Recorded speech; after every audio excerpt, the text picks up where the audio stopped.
অনেক সময় এমন হয় যখন মানুষ আমাদের সত্যকে অস্বীকার করতে থাকেন আর মানুষের মিথ্যে কথাগুলিকে গ্রহণ করেন, তাও আবার অত্যন্ত সহজে।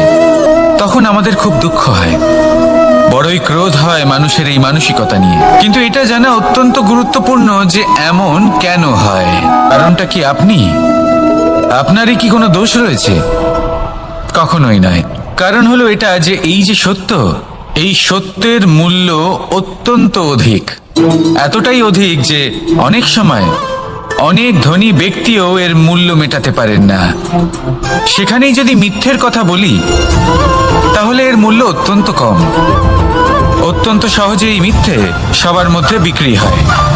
সত্যি বলতে এটা ভাবা আপনার কর্ম নয় যে লোকে কেন আপনাকে বুঝতেই পারেন না, আপনার সত্য কেন বুঝতে পারেন না। আপনার কর্ম হলো আপনার সত্যের সাথে দাঁড়িয়ে থাকা।